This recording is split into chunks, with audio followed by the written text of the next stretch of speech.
అసిట్రటిన్ tablet uses చెప్పండి doctor గారు. చాలా డేస్ నుండి మీకు రిక్వెస్ట్ చేస్తున్నాను. అసలు ఈ అసిట్రటిన్ అంటే ఏంటి?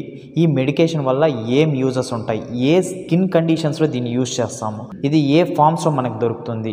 ఎంత డోస్లో మనకు దొరుకుతుంది? ఇది ఎవరు వాడచ్చు, ఎవరు వాడకూడదు? దీనివల్ల ఏమన్నా సైడ్ ఎఫెక్ట్స్ ఉంటాయా? అసలు ఇది ఏ విధంగా శరీరం లోపల పనిచేస్తుంది అనేది క్లియర్గా తెలుసుకుందాం. అసిట్రటిన్ అనే మెడికేషను రెటినాయిడ్ గ్రూప్కి చెందిన మెడికేషన్. ఇది structurally similar to vitamin A అన్నమాట. ఓకే, ఈ మెడికేషన్ దేనికి పనికొస్తుందంటే it is used to treat severe skin disorders.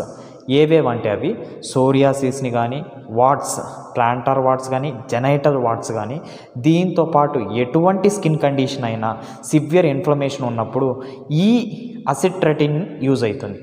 Okay, ఇది ఎంత డోసెస్లో మనకు దొరుకుతుంది అంటే 10 mg, 17.5 mg, 25 mg ఇలాగ వేరియస్ డోసెస్లో అయితే మనకు దొరుకుతుంది. ఏ విధంగా పనిచేస్తుంది అంటే ఇన్ఫ్లమేటరీ సెల్ గ్రోత్ని తగ్గిస్తుంది. స్కిన్ కండిషన్స్లో ఇన్ఫ్లమేషన్ ఉంటుంది కదా, ఆ ఇన్ఫ్లమేటరీ సెల్ గ్రోత్ని తగ్గిస్తుంది. అండ్ సోరియాసిస్ లాంటి స్కిన్ డిసార్డర్స్లో నార్మల్ సెల్స్ గ్రోతే సివియర్గా ఉంటుంది.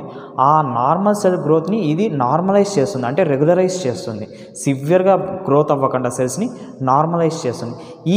దీన్ని ఎన్ని రోజులు వాడాలి? ఇది ఎన్ని రోజులు అని కాదు, ఇది ప్రొలాంగ్డ్ టైం వాడాలి. అంటే వీక్స్ నుంచి మంత్స్ వరకు వాడాలి. కాబట్టి ఖచ్చితంగా డాక్టర్స్ ప్రిస్క్రిప్షన్ తీసుకొనే వాడండి. ఫుడ్ తిన్న తర్వాత వేసుకోవాలి. బాగా ఫ్లూయిడ్స్ అయితే తీసుకోవాలి. ఓరల్గా వేసుకోవాలి. ఇది ఏ ఫామ్స్లో దొరుకుతుందంటే క్యాప్సూల్స్ ఫామ్లో దొరుకుతుంది. ఓకే, దీన్ని ఎవరు వాడచ్చు, ఎవరు వాడకూడదు అంటే ప్రెగ్నెంట్ లేడీస్ కానీ, ప్రెగ్నెన్సీ కోసం ట్రై చేసే వాళ్ళు కానీ, బ్రెస్ట్ ఫీడింగ్ మదర్స్ కానీ, పిల్లలు కానీ దీన్నైతే యూజ్ చేయకూడదు. ఆల్కహాల్ తీసుకున్న వాళ్ళు, స్మోకింగ్ తీసుకున్న వాళ్ళు డాక్టర్ని కన్సల్ట్ అయ్యి ఎంత డోస్లో పెడతారో అంత డోసే యూజ్ చేసుకోండి. అండ్ దీనివల్ల కూడా సైడ్ ఎఫెక్ట్స్ ఉంటాయా? ఎస్, సైడ్ ఎఫెక్ట్స్ ఉంటాయి.